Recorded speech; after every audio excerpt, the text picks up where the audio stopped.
નમસ્કાર મિત્રો, આપ જોઈ રહ્યા છો બનાસ ગુરુવાણી અને હું છું આપની સાથે આલોક મિશ્રા.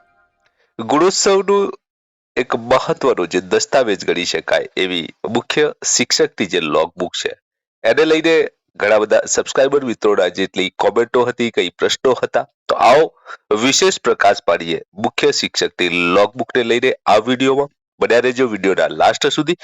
જો પહેલી વાર જોડાઈ રહ્યા છો બનાસ ગુરુવાણી સાથે તો ચોક્કસથી ચેનલ સબસ્ક્રાઇબ કરી લેજો. મારા ગુજરાત રાજ્યના તમામ શિક્ષકો માટે આ મહત્વનો વિડીયો છે, કારણ કે લોગબુકને લઈને આપણે તમામ જાણકારી આ વિડીયોમાં આપી રહ્યા છીએ. તો જે મુખ્ય શિક્ષકની જે લોગબુક છે એ કેટલા વર્ષ સાચવવાની હોય છે? મિત્રો, મહત્વનો પ્રશ્ન છે કે મુખ્ય શિક્ષકની જે લોગબુક 5 વર્ષ સુધી સાચવવાની હોય છે, કારણ કે દરેક શિક્ષકના CR પણ 5 વર્ષના જ ભરવાના હોય છે. મુખ્ય શિક્ષકની જે લોગબુક છે દર વર્ષે નવી બનાવવાની હોય છે. તો હા, મુખ્ય શિક્ષકની લોગબુક દર વર્ષે નવી બનાવવાની હોય છે. બીજું કે આ લોગબુકની અંદર શું નોંધ કરવાની હોય છે? તો આપ જાણી રહ્યા છો કે જે શિક્ષકની શૈક્ષણિક કામગીરી એમના વર્ગખંડમાં થતી હોય એને પ્રત્યક્ષ જઈને નિહાળવાની હોય છે.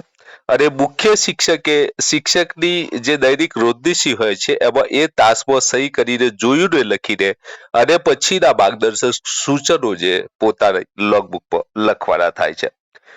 આ સૂચનોની અંદર જે શિક્ષણ છે એ અસરકારક બને, રસદાયી બને, બાળકોને ઉપયોગી બને અને શૈક્ષણિક માર્ગદર્શન વધુ સારી રીતે કરી શકાય એ હેતુથી લોગબુક ભરવાની થાય છે. લોગબુકની અંદર જે લખાણ છે સ્પષ્ટ, ટૂંકા અને જેના સૂચનો છે રચનાત્મક લખવાના થાય છે. બીજું કે દર માસે ભરવાની હોય છે.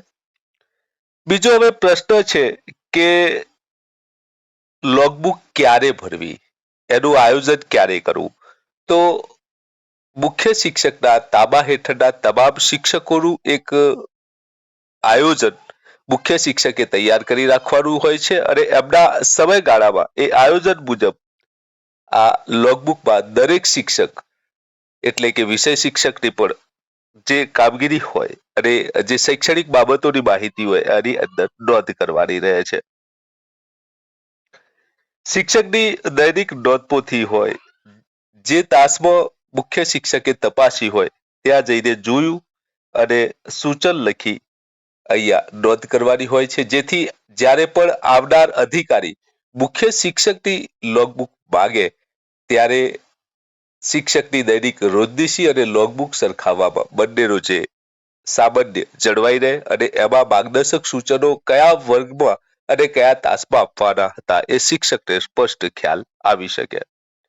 મુખ્ય શિક્ષકની કરેલી નોંધ CR ભરતી વખતે અગત્યની ગણાય છે. તો મિત્રો, આપણા જે ખાનગી રિપોર્ટ આપણે અહેવાલ કહીએ છીએ એ જ્યારે પણ આપણા માન્ય તાલુકા પ્રાથમિક શિક્ષણાધિકારી શ્રી અથવા તો આપણા માન્ય જિલ્લા પ્રાથમિક શિક્ષણાધિકારી શ્રી દ્વારા ત્યાંથી ભરવાના થાય છે, ત્યારે મુખ્ય શિક્ષકના આ જે લોગબુક છે એ મહત્વની બની રહે છે અને એને આ 5 વર્ષના જે CR હોય છે એના માટે એટલે જ સાચવવાના હોય છે. તો મિત્રો, આ હતી મહત્વની જાણકારી મુખ્ય શિક્ષકની લોગબુકને લઈને.